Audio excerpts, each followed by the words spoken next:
Tudo bem, pessoal? Conforme combinado, essa é a segunda videoaula dos cursos que estamos ministrando de Psicologia Canina.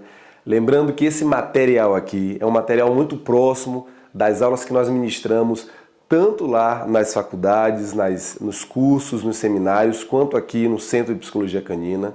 Então é um material muito aproximado e eu quero disponibilizar esse material para que mais pessoas tenham conhecimento sobre o assunto e para que mais pessoas possam utilizar esse assunto para discussão. Como dito, essa aula tem como tema Introdução à Psicologia Canina.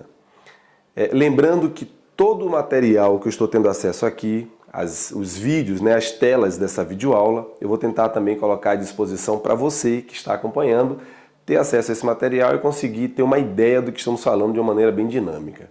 Antes de iniciarmos a nossa aula propriamente dita, só deixar claro que é a respeito de um assunto que eu sei que às vezes acaba sendo muito mais sensível do que deveria. É o termo psicologia canina. Um curso de psicologia canina no Brasil, na verdade aqui nas Américas, ainda não está reconhecido pelas academias ou universidades. Então é bom lembrar que os cursos que você acaba ministrando, ela tem uma certificação da instituição que emite para você. Então, por exemplo, hoje nós conseguimos elaborar um curso de extensão que foi feito um semestre inteiro na Newton Paiva. Mas estamos pleiteando, conforme dito no primeiro vídeo, um curso de extensão, também um curso de tecnólogo, que seria um nível superior reduzido, para que mais pessoas possam ter acesso, e também um curso de psicologia canina de especialização. Só deixar claro que não é uma instituição que vai ou não autorizar um animal ou vários animais ter um conjunto de comportamentos que, quando analisados, pode ser traçado como um vocabulário, como um comportamento ou até mesmo como um jeito de lidar que podemos falar de psicologia. Até para que fique bem claro, psicologia é a ciência que trata dos estados e processos mentais do comportamento do indivíduo e de sua interação ou das suas interações com o ambiente físico e social. É um conjunto dos traços psicológicos característicos de um indivíduo ou de um grupo de indivíduos. De maneira geral, quando falamos de psicologia canina, não estamos dizendo que você, ao fazer um curso assim, quer seja online, não que esse seja um curso que vai certificar você online, mas não quer dizer que você fazendo um curso online ou então presencial, você vai sair com a licença de psicólogo canino. Essa profissão não existe. Por isso que nós falamos que quem trabalha com psicologia canina pode ser sim titulado como terapeuta canino ou como treinador de cães. Lembrando que quem faz processos terapêuticos são pessoas que criam estratégias para terapias, para reabilitação. Nesse caso aqui, reabilitação comportamental. Então, embora o curso de psicologia canina ainda não tenha avalia por uma instituição no Brasil, praticamente nas Américas, não tem ainda, gostaríamos de ressaltar que estamos em busca disso porque temos não só conhecimento legal, que os animais eles são seres, Inclusive hoje já existe uma discussão na própria OAB, junto com alguns advogados brilhantes, para que ele seja também respeitado juridicamente. Inclusive já existem campanhas para a identidade do animal, para que as pessoas não sejam mais donas de um cachorro ou de um animal, para que elas sejam tutoras. Então existe aí uma busca para a melhoria do bem-estar animal. E quando falamos aqui de psicologia canina, estamos falando exatamente disso, do conjunto de comportamento que esses animais acabam tendo, no nosso caso especificamente dos cães, o conjunto de comportamento que os cães têm, da sua interação social com o ambiente físico e também nos seus traços de comportamento mentais. Então a ideia aqui é tratar o cachorro do ponto de vista correto, do ponto de vista lógico, do ponto de vista natural. E estudar a psicologia do cachorro é exatamente estudar os seus traços comportamentais. Tá ok? Então só para que fique claro, você, nem eu, nem ninguém pode ser intitulado como psicólogo canino, porque não é essa a profissão. Nós somos terapeutas caninos por um único motivo justo. Nós criamos terapias e estratégias de terapias para a reabilitação comportamental. Tá ok? Dito isso, o nosso tema quase que geral de hoje é entenda o comportamento dos cães. E quando eu falo de entender o comportamento dos cães, é você compreender para que você tenha aí um bom resultado nesse manejo.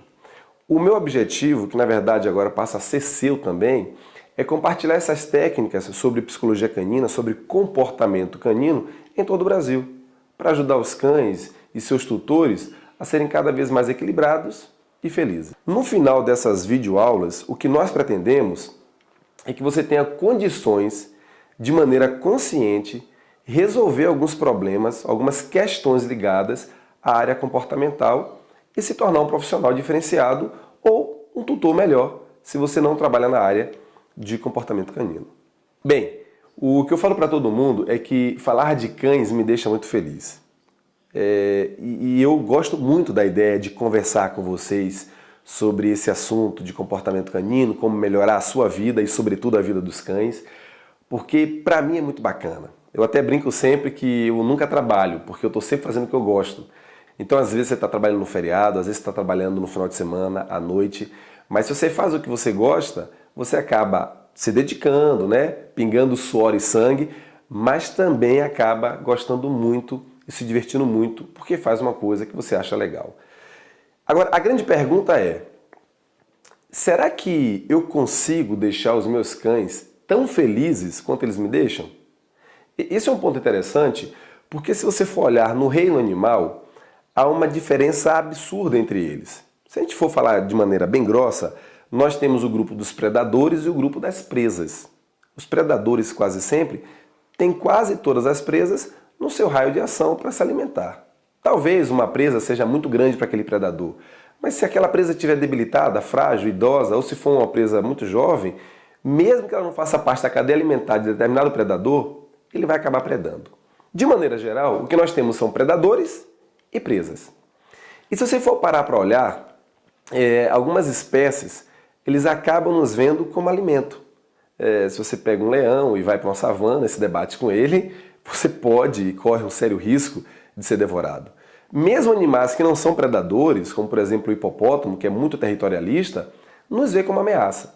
Então tem animais que acabam nos vendo como alimento ou como ameaça, e tem animais como uma vaca, às vezes um cavalo, ou outros animais que simplesmente nos ignoram, que fará de tudo para ficar longe da gente. Mas os cães, eles têm uma habilidade diferente. De todos os animais que existem, os cães são um dos poucos que você consegue fazer contato visual, olhando olho no olho, e ele acaba entendendo você. Isso é tão sério que o cachorro ele aprendeu, desde os primórdios, a interpretar o ser humano. Se você parar para pensar, por exemplo, os cães, quando mostram os dentes um para os outros, significa uma ameaça. Então ele sabe que entre canídeos, mostrar os dentes é algo ameaçador. Mas ele acabou interpretando o ser humano e começou a entender que quando o humano mostra os dentes para ele, não é uma ameaça. É sinal de alegria, de sorriso. E isso faz com que os cães comecem a ter um grande trabalho de interpretar e de se aproximar da gente de uma maneira muito mais inteligente do que você em casa supõe. Então, nós sabemos que os cães eles têm uma interação social com o ambiente gigantesca. E os cães também começaram a fazer esse contato com a gente há milhares de anos. Existem experiências e dados científicos que empurram essa primeira aproximação de 15 a 40 a 50 mil anos atrás, resultando então na aproximação do primeiro canídeo com o primeiro homem. E é interessante que os cães descobriram muito cedo que ao invés de ficar aí caçando, correndo atrás de uma presa perigosa, coisa assim, alguns deles preferiram se aproximar dos humanos, ter um aconchego no lar desses humanos, aí em troca eles davam entretenimento e algum tipo de proteção. E auxiliava também na caça, sabendo que no final das contas a caça seria repartida com ele. O poder do olhar de um cachorro é tão grande que às vezes você está em casa e você põe o cachorro para fora, né? Bob, você dá aquela ordem, né? Bob, pode passar. Então, Bob fica lá fora, você deixa a porta aberta e quer que ele fique lá fora, talvez porque você não quer que ele entre naquela hora, talvez porque você está varrendo a casa, enfim, você quer que Bob fique lá fora. Aí você vai, se senta no sofá e se você olhar para ele por mais de 15 segundos, olhar nos olhos, porque ele vai ficar ali procurando os seus olhos, né? Se você olhar para ele por mais de 15 segundos, ele já se sente convidado a entrar de novo. Então o contato visual dos cães é muito forte. Por isso que mais para frente, na abordagem, na aula da abordagem, nós falaremos quando você deve olhar nos olhos de um cão. Se você conhece ele, tudo bem, mas se não conhece, quais são os riscos de fazer isso? Os cães aprenderam muito rápido a nos entreter e a permitir que no final do ano a gente fizesse algumas coisas ridículas com ele, né? Bem, brincadeiras à parte, a primeira coisa que você vai ter que entender para lidar com o seu cão em casa, quer seja você profissional da área, quer você seja um tutor que adore cachorros, é que existem diferentes tipos de psicologia. Se você parar para olhar, a maneira que um cavalo se comporta é muito diferente, por exemplo, da maneira que as aves se comportam. A psicologia das aves é bem diferente de um leão marinho, diferente de uma foca, de um pássaro, diferente de um roedor, ou, enfim, de um coala, de qualquer outro animal que você conheça. O que nós queremos dizer é que para cada animal há um tipo de psicologia específica e que nós devemos respeitar.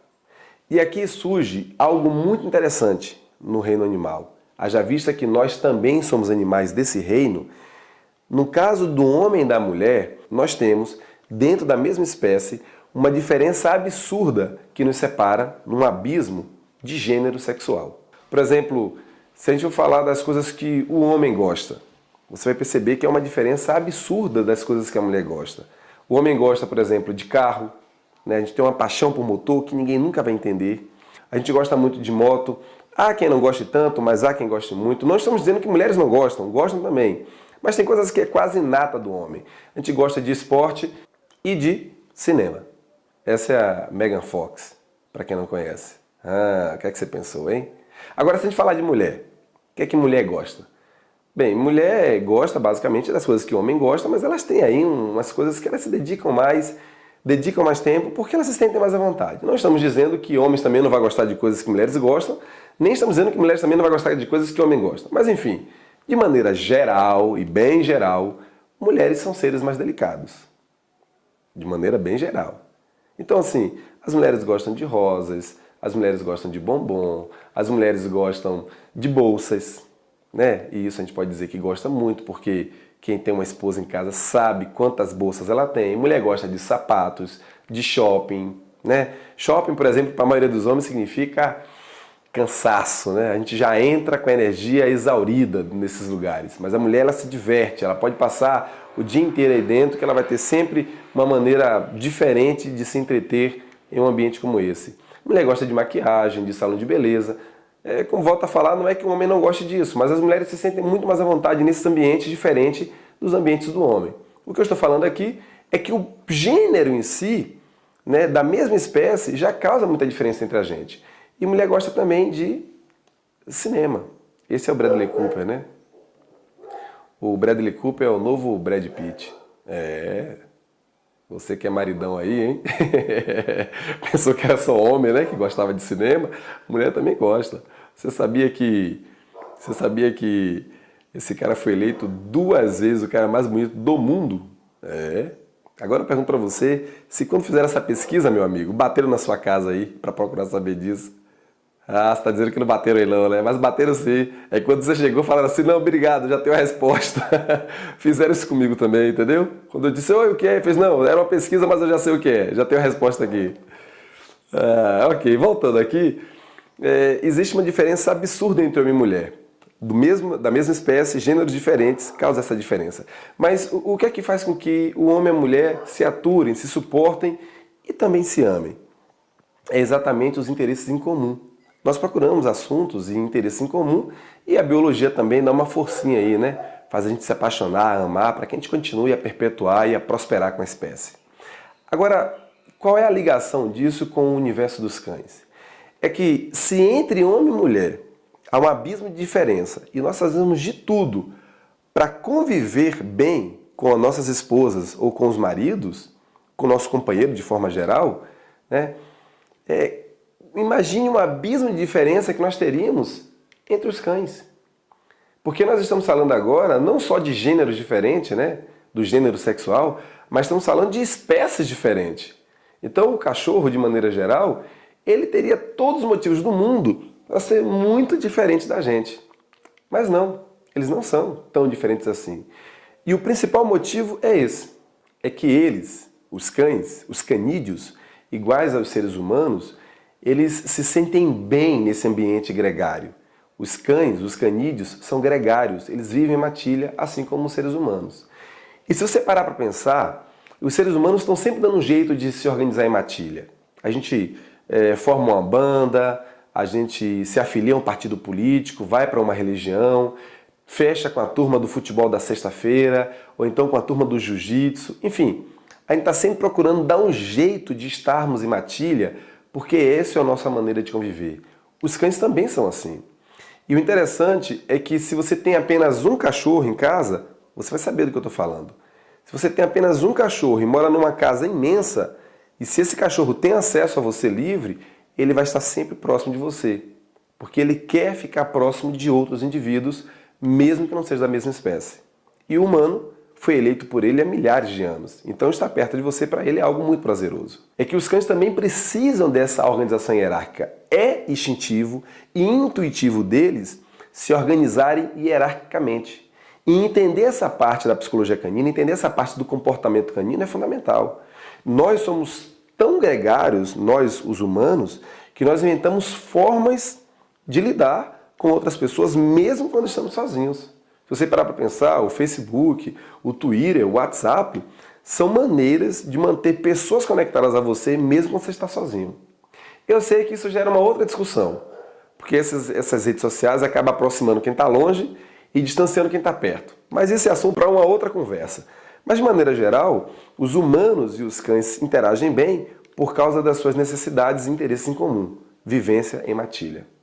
Agora, se a gente perguntasse diretamente o que é psicologia canina? Bem, se nós pudéssemos definir de maneira muito breve e de maneira muito sucinta, poderíamos dizer que psicologia canina é a observação de como canídeos selvagens e domésticos se comportam com o seu conjunto de rituais, quer sejam rituais de alimentação, de caça, de acasalamento, interagindo de maneira física e mental com o meio onde vivem, de forma individual e social, sem a interferência humana. Então, é a observação de como esses canídeos se comportariam, por exemplo, na natureza, no seu habitat, sem a nossa interferência. E a aplicabilidade da psicologia canina. Por que ela funcionaria com nossos cães domésticos? A adaptação para interagir, para que essa interação aconteça entre humanos e canídeos, pela observação de como se comunicam ou se comportam em suas alcateias e matilhas, e a partir daí, aplicar em nosso convívio, com nossos cães, em nossos lares, a mesma maneira comportamental que eles utilizariam se estivessem em seu habitat. Resumindo, é assim, você tem um amigo que não é brasileiro. Vamos supor aqui, para facilitar, que ele é americano, o idioma natal dele, né, o idioma nativo dele é inglês, e ele chega no Brasil para viver aqui com você um ano, 2 anos, enfim, passar um tempo aqui com a gente. Bem, haverá comunicação entre você e ele se ele não souber falar português e você não souber falar inglês? Haverá. Haverá uma comunicação muito ruidosa, com muita interferência e muito limitada, mas haverá algum tipo de comunicação. Agora imagine, se você aprendeu o idioma dele ou ele aprendeu o seu, isso não facilita as coisas? De fato facilitaria. O que eu estou falando com a psicologia canina é isso. Se você entender como os canídeos se comportam em seu habitat e tentar reproduzir essa interação entre humanos e canídeos, bem, isso vai facilitar muito a sua vida e, sobretudo, a vida dos cães. É natural que, por mais que os cães nos entendam, nós não podemos exigir que ele entenda nosso idioma, né, a nossa forma de lidar. Por exemplo, não tem como ele entender que você sai de manhã para o trabalho e que você volta à noite, que essa ida sua ao trabalho e a sua volta é que garante a sua sobrevivência até dele mesmo. Então, esses entendimentos não fazem parte do universo canino. Da mesma maneira que, se você compreender ele, vai ficar mais fácil essa comunicação, porque está no nosso intelecto conseguir absorver mais conhecimento do que algumas espécies. Não estamos dizendo que os cães são piores, inferiores ou melhores, superiores que os humanos. Estamos afirmando que ele é outra espécie e que precisa ser compreendido por nós, haja vista que é mais fácil para a gente do que para eles. Embora os cães quase sempre dão melhores lições para a gente do que os humanos. Agora, por que a psicologia canina funciona? A psicologia canina funciona naturalmente, pois todos os cães de todas as raças que conhecemos do mundo moderno originam-se do mesmo lugar, lá dos lobos asiáticos que deram origem aos primeiros canídeos e que deram origem aos primeiros canídeos domésticos e que deram origem a todos os cães que hoje existem. Então, o Yorkshire que dorme na beirada do seu sofá, o Lulu da Pomerânia que brinca com você dentro de casa, ele tem ligações genéticas diretas de canídeos selvagens. Os cães são uma subespécie dos lobos, mas são considerados da mesma espécie. Geneticamente, isso é uma discussão que confunde até os biólogos. Não é que confunde a ponto de eles não saberem quem é quem não. É que confunde as opiniões. Há diversas opiniões a respeito da origem dos cães que estão sendo estudadas até hoje para poder se caracterizar exatamente onde os cães domésticos se encaixam nessa linha do tempo com os canídeos selvagens. O que nós sabemos é que os canídeos selvagens, sobretudo os lobos, dos quais possivelmente os nossos cães foram originados, são considerados como da espécie Canis lupus. E os nossos canídeos domésticos são os Canis lupus familiares. Há uma discussão absurda em todo lugar, em toda parte do mundo, que já tentou colocar os cães separados dos lobos e outras discussões tentaram aproximar os dois. Tanto que existem algumas vertentes, algumas ramificações dessa discussão que afirma que nossos canídeos são da mesma família dos lobos e caracteriza os lobos e os nossos como os mesmos Canis lupus familiares. E há outras vertentes da discussão que diz que os lobos são Canis lupus e que os nossos são Canis lupus familiares. Bem, de qualquer sorte, a maioria dos canídeos recebem esse prefixo Canis lupus, que origina-se do lobo. A partir daí, há uma diferenciação de subespécie, mas que geneticamente está ligado a esses caras que deram ancestralidade aos nossos cães domésticos. Se você parar para analisar de maneira muito simplória, existem provas contundentes que mostram que nossos cães realmente descenderam desses caras. Se você parar para pensar, por exemplo, na alimentação, qual é a alimentação típica dos lobos? Eles são carnívoros, Então a pretensão deles é comerem carne mesmo. E dos nossos cães? Também. Inclusive há uma discussão sobre se nossos cães eles são onívoros. A diversidade da dieta do animal tem a ver com o desenvolvimento diferenciado do trato digestório do animal. Por exemplo, os cães eles comem alimentos ricos em proteínas, logo o seu estômago é muito desenvolvido. A digestão das proteínas se dá no estômago através da secreção de ácido clorídrico e da enzima pepsina de maneira muito básica. Vale a pena ressaltar que os cães eles podem sobreviver se alimentando com uma dieta típica de onívoros e até vegetariana. Os gatos, dos quais eu não tenho muito conhecimento, eles sim são carnívoros estritos. Eles só podem viver à base de carne. Inclusive o termo carnívoro significa comedor de carne. Então, os cães, eles não são onívoros. Embora eles sejam carnívoros oportunistas e embora eles possam ter acesso a outros alimentos e sobreviver, eles são necessariamente carnívoros. Por quê? Porque do ponto de vista científico, os cães não precisam de carboidrato em sua dieta regular, pois a quantidade necessária de glicose é suprida via glicogênese, que se dá satisfatoriamente em uma dieta rica em lipídios e proteínas. É claro, eu sei que você dá ração para o seu cão e é para continuar fazendo isso porque médicos veterinários e outros profissionais nutricionistas ou nutrólogos, eles comporam essa ração para que fosse rica para o seu cão. Mas se você colocar ração e carne, adivinha só o que o seu cão vai preferir. Outra coisa é a gestação. Se você parar para analisar, a gestação de um canídeo selvagem é exatamente igual de um canídeo doméstico.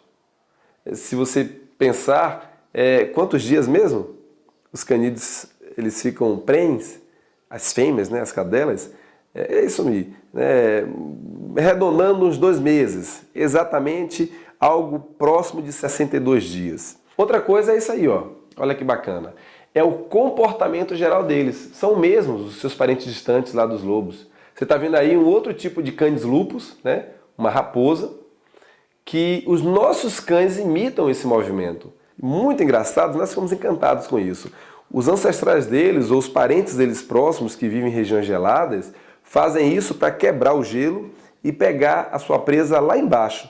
Os nossos cães, sobretudo nós que vivemos nos trópicos, que não temos acesso ao gelo como esses animais que vivem em ambientes gelados, eles reproduzem o mesmo movimento porque tem informação genética aí dizendo para ele o seguinte, ó, ouviu alguma coisa embaixo da grama ou embaixo do piso, pula, arrebenta que você consegue pegar.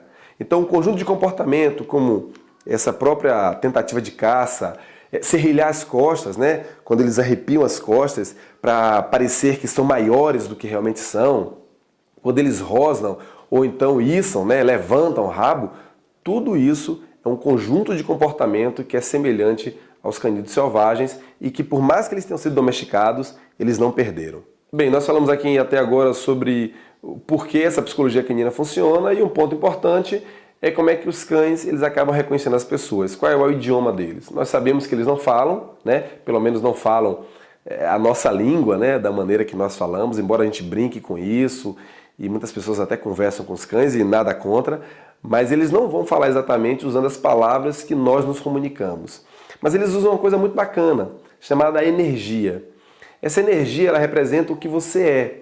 Representa o que você emana constantemente. É bom lembrar que essa energia que estamos falando aqui é algo muito mais palpável e científico do que alguns supõem. Estamos falando não é de uma energia mais esotérica, que algumas pessoas acreditam e que outras não acreditam. Estamos falando de uma energia científica, aquilo que você representa para o seu cão. Existe inclusive uma ciência que já estuda isso, chamada microfisioterapia. A microfisioterapia consiste basicamente em alguns tipos de reabilitação comportamental, retirando traumas celulares através dessas terapias. E a microfisioterapia, ela chegou no universo, no campo dos cães.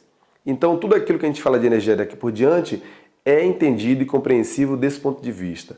É nada mais, nada menos, de maneira muito simplória, as reações químicas e físicas que ocorrem no seu organismo e que seu cão tem a capacidade de ler, de sentir e de cheirar. Lembrando aqui que nós estamos presos quase sempre em universos muito distintos dos cães. Nós estamos presos no universo intelectual, estamos presos ao universo espiritual, onde quase sempre achamos explicações ou procuramos explicações espirituais, emocional, porque com muita facilidade nós choramos ou rimos, e muito pouco a gente se prende ao universo que mais importa para os cães, que é o universo instintivo. Esse universo, embora nós também estejamos englobados nele, para os animais ele é muito importante, porque é quase sempre o instinto que os guia nas suas decisões.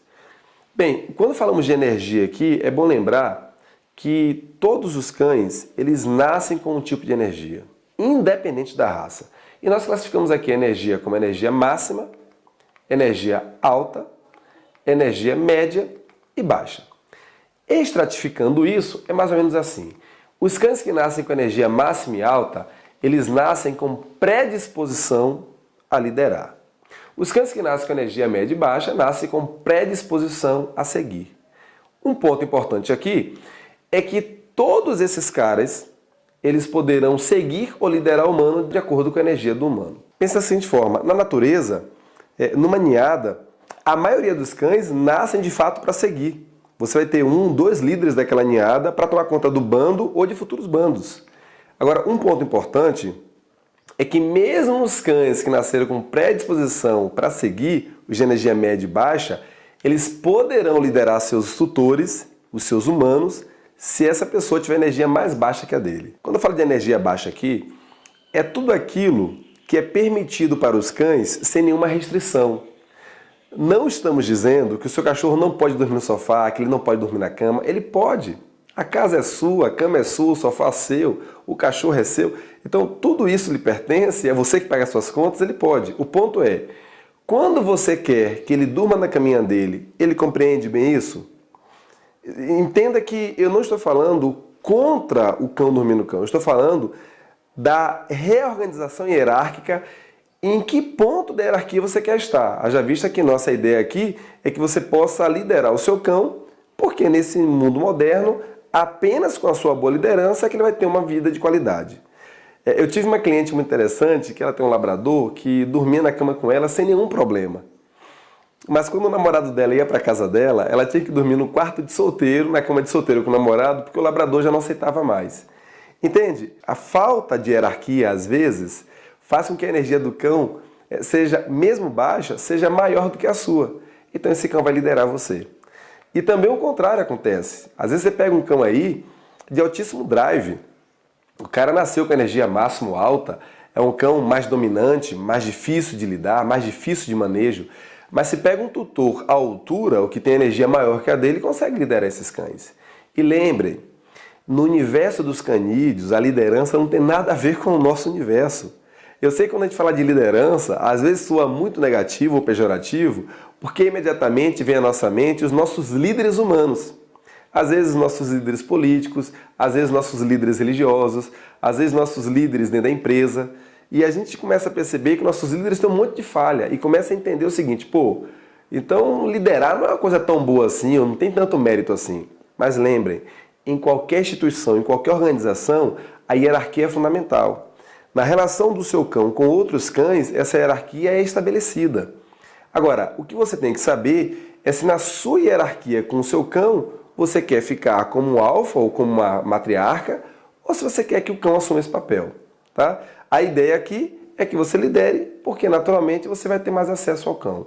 E só para simplificar, para que as pessoas em casa não tenham a sensação de que a gente quer liderar porque somos ditadores, a ideia aqui é o seguinte, quando um cão dominante pega alguma coisa para ele, e ele domina, ele vai usar a agressividade de um líder para isso. E às vezes a dominância dele possa resultar numa mordida, no rosnado e algo assim. Imagine que esse cão dominante pegou um pedaço de brinquedo pontiagudo. Isso poderia colocar a vida dele em risco. Ou alguém jogou um pedaço de carne proposital, intencionalmente ou não, que tinha algum tipo de veneno ou alguma coisa que poderia prejudicar a saúde dele. Se você não tem acesso ao seu cão com facilidade, porque ele lidera, você coloca imediatamente a vida dele em risco. Então liderar o seu cão é também uma prova de amor. Porque às vezes o cachorro está lá brincando com um pedaço de plástico que partiu, que rasgou, e ele poderia engolir isso, poderia causar um dano nos intestinos dele gigantesco, e você, porque lidera, tem acesso de retirar dele sem tomar nenhum rosnado ou nenhuma mordida. Entende? Então liderar os cães faz parte da nossa conquista aqui, para que ele tenha uma vida mais equilibrada e mais feliz. Agora, com cães que têm um drive muito altíssimo, eu sugiro que você faça isso. É algo que eu faço com os meus. Há quem patine com os cães, há quem ande de bike, há quem corra com os cães, e eu gosto disso porque é uma maneira bacana de interagir com eles.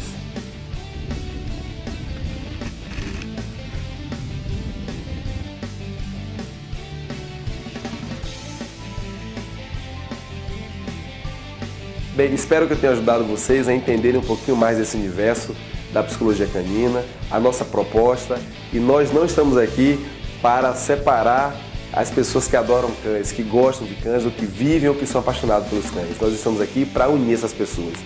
Naturalmente nós teremos pessoas com opiniões diversas, o que é completamente natural, e essa é a nossa ideia, provocar essas discussões para que nossos cães e a gente tenham uma vida mais satisfatória, mais equilibrada e feliz.